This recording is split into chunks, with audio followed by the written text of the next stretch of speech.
Chapter 77. Hello again. Summary. Time for another space phone call. This time with a special guest. Yahtzee! Izuku startled, whipping his head around to see who had spoken, only to find himself staring into the void. Oh, it was finally that time again. His gaze settles on a group of familiar faces, one standing in triumph over the others. Well, it was good to see Second so animated. Ha! That's the last turn.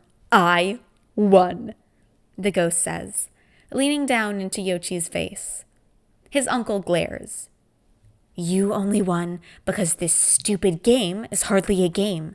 It's just rolling dice, which I remind you is pure luck. Second looks deeply offended. It's a highly strategic game that makes you take chances and weigh the odds of different probable outcomes. Sure, old man. Yoichi flippantly shoots back, turning away to inspect his nails. Why you? Second shouts, clearly ready to tackle Yoichi like Izuku has seen him do many times before. But Izuku figures it's about time to announce his presence and get this show on the road. I'd appreciate it if you didn't try to kill my uncle. Just like before, all heads turn to him. Yoichi immediately pops up from his spot, using Second's face to push himself forward. Izuku! The man wraps him in a hug. Why'd you have to stop him? His father all but pouts from where he's still banished from the game circle. It was just getting good. Izuku lets out an overly dramatic gasp, using the time to make sure he was fully switched over to Japanese. Father, I thought you loved your brother. His father gets a weird look on his face, like he doesn't know if Izuku is serious. Izuku decides to let him stew in his conflict and turns to the others. One for All's resident ghosts seem to be doing well, relaxed around their game of Yahtzee, though Second and Third look at him with a little more, is that respect in their eyes? It was probably the kind of vigilante justice. They seemed into that kind of stuff. Ah, Midoriya, it is good to see you again. Quite difficult to catch you at the right moment with the time dilation and all that. Now, this voice had Izuku startling hard. It wasn't one he had heard last time, and certainly wasn't one he'd been expecting at the next one-for-all phone call. But there, sitting in the folds of Aizawa's capture scarf, is Rat God himself, Principal Nezu. Principal Nezu, sir, what are you doing here? Izuku asks, Yoichi letting him go at last. Simple, the principal chirps. I have a few things to discuss with you. Well, that wasn't very informative, but that's Principal Nezu for you. Izuku could wait anyway. He really wanted to talk to Aizawa and Yagi first. They were both just looking at him like he didn't know. It just made his heart feel warm. How have things been, my boy? Yagi asks. Good, Izuku says, wringing his hands together. We've done a lot this month and helped a lot of people. I'm glad. Yagi smiled, resting a hand on his shoulder. His mentor's warmth radiated through Izuku's sleep shirt comfortingly, helping him reassure his brain that he was really here. You're taking care of each other, right? Of course, Izuku enthused. We all make sure that the others are eating and sleeping enough. Kachan is best at bullying us into being healthy, though. Plus, we still have shitty circle therapy once a week. Look at that, Aizawa drawled sarcastically. The sunshine of 1A swears. What has the universe come to? Yoichi giggled. You should hear him when he's alone. He swears more than anyone I know, and I know Second. Class 1A will never recover if this information gets out. Aizawa smirked. Their poor cinnamon roll. Izuku just looked at the man, eyebrow raised. I grew up with Kachan. What did you people expect? His teacher accepted this in stride, However, it did make Izuku wonder how the class would react if they heard him curse. He could swear just as well as Kacchan. He just didn't let loose very often. "Speaking of the class," Aizawa said, hands in his pockets. "A few of them asked me to pass along some messages." This had Izuku perking up. Something from his classmates? It was amazing to hear what they'd been up to the last time Aizawa was here, but this? It's been so long since he's seen his classmates, let alone heard from them, even secondhand. He doesn't even remember some of their voices. Little details about Earth had been blurred in his memories over the months. He tried to hold on to them so hard, but that's not how the human mind works. It was like holding sand. No matter how hard he tried, some little things always fell through the cracks. "I trust you'll relay them to the others?" Aizawa asked, and at Izuku's rapid nod, he began. "Ida said to make sure you're taking care of yourselves, to sleep a full 8 hours and eat a balanced diet." Aizawa paused, moving his gaze directly to meet Izuku's eyes. "Are you really taking care of yourselves, problem child?" "Yes, Sensei. The ship's set for 18-hour cycles for the siblings, so we're getting like 6 hours at a time, but I think it all adds up the same. And we can eat almost any food in space, so it's not too hard to find food with everything we need." His teacher just nodded and continued. "Kirishima wants you all to know that he misses you, and to tell Bakugo to stay manly, whatever that means." Izuku chuckles, filing it away for later. "Yayorozu wants to apologize that the rest of your idiot class was unsuccessful at launching themselves into space to go find you. Todoroki wanted to tell you specifically that he missed you. Dark Shadow says that she misses you and Mei's pets. Sue says to stay safe. And finally, Hitoshi wanted me to tell you, and I quote, 'Don't die, you dumb fucks,' and to emphasize that to you and Kaminari." Izuku was smiling so hard. He could imagine they were here saying it, even if some of the details were fuzzy. It just sounded so much like his friends. Gods, he missed them. But they were getting closer every day. They were making actual progress. How did they even try to get into space? Izuku questioned with a giggle, going back to Momo's message. Aizawa sighed, looking more dead inside than usual. "First, those gremlins tried to buy a spaceship with Endeavor's credit card. When that didn't work, they tried to make one of their own with help from the support course. Then, of course, they defaulted to crime and tried to steal one." It was a struggle to keep his laughter back, but Izuku was focused on what he wanted to ask. "Earth has spaceships?" "As of now," Nezu piped up, descending down Aizawa's side into the ground. "Our ships are only able to successfully enter and exit Earth's orbit safely. But this has allowed us to begin establishing a new international space station as the first real step towards becoming a spacefaring civilization." Izuku's eyes were wide. Earth was setting up a new space station already?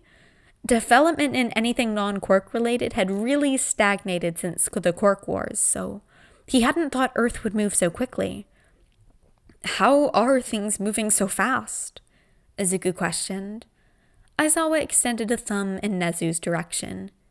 "You can thank the rat for that." Yagi nodded reverently. "I've learned the true power of Principal Nezu." Just what had their Lord and Savior Rat God done this time?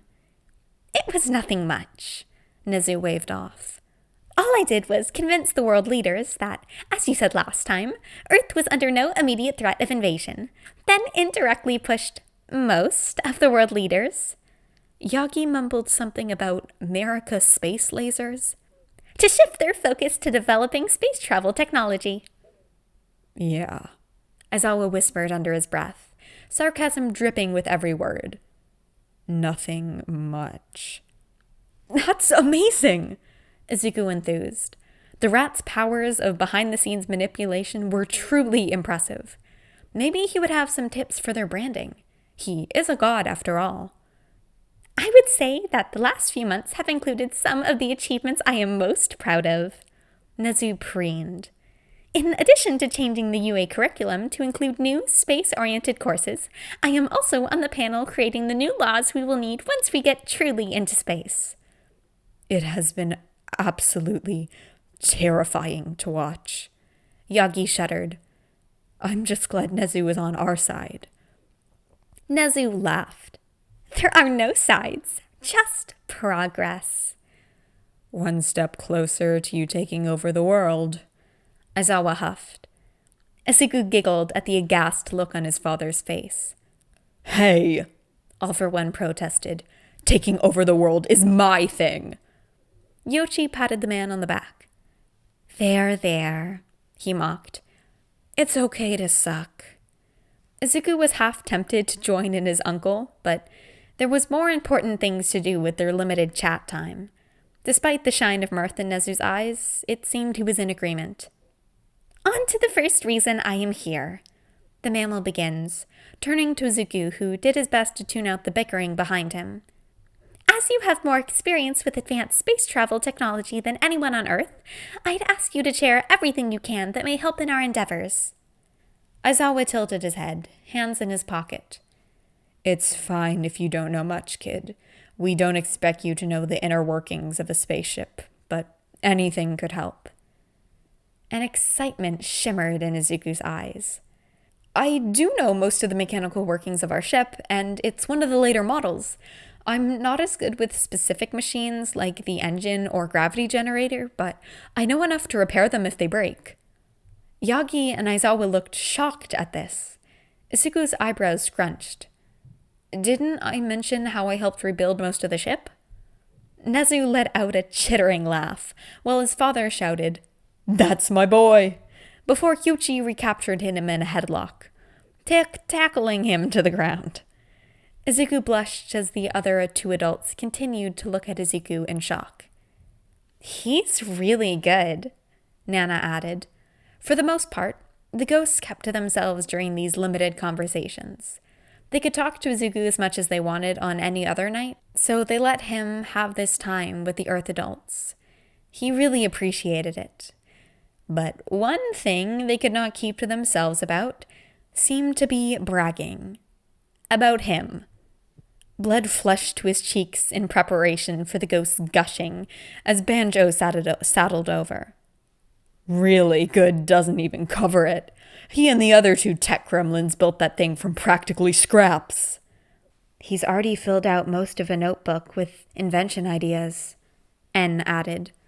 Stop, Izuku whined, covering his face. I'm not that good. No more close to Mei's level. She is practically an inventing god.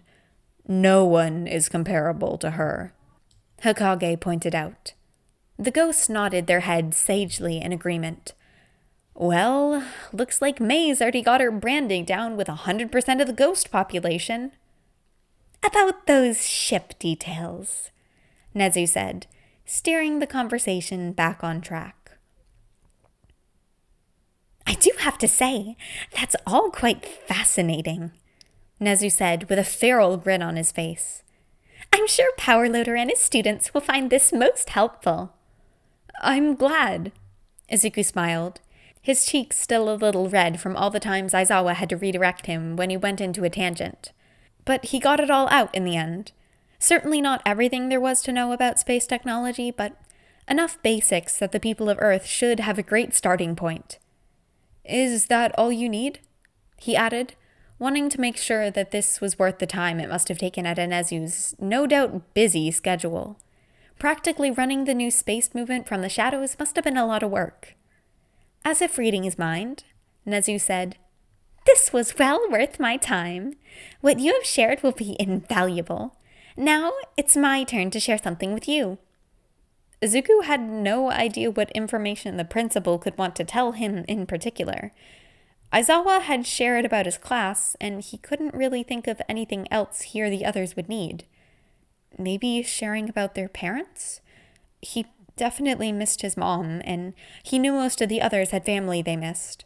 Though Nezu didn't seem like the type to come up with that kind of thing unprompted. Maybe he could ask about that for next time, along with his questions about how to make their whole space pirate crew operation go smoother. Well, I can't present you with the physical document, Nezu continued. My true role here today is to officially bestow to you and your crew, on behalf of Earth, a newly reprised letter of marque. Izuku just stood there. What? Blank-faced. Aizawa glanced at the rat and sighed. It's basically a government license that authorizes you and those a part of your ship to attack and capture vessels. Originally, it was for sea ships when a nation was at war, but in this case, it's been reworked for your unique circumstances. If you Hellions, as official representatives of Earth and its laws, see anyone break in human rights violations or other major laws, you have the permission to act as you see fit to resolve it. Yagi smiled at him. This is an enormous honor. You six are representing all of Earth. That was a lot. Sure, it may not practically do anything for them, but to have all of Earth behind their actions, it will certainly make things easier when they finish their space road trip and Earth finds its place within the universe. Kinda, technically, in a way, they aren't breaking any laws now. Sure, Earth's laws may not coincide with space laws, but that's on the space government to contact Earth, a planet they know has sentient life, and work out themselves. Until they got their big boy pants on and talked to the mean, scary Death Worlders, Izuku and his gang would do their Earth-endorsed kinda crime.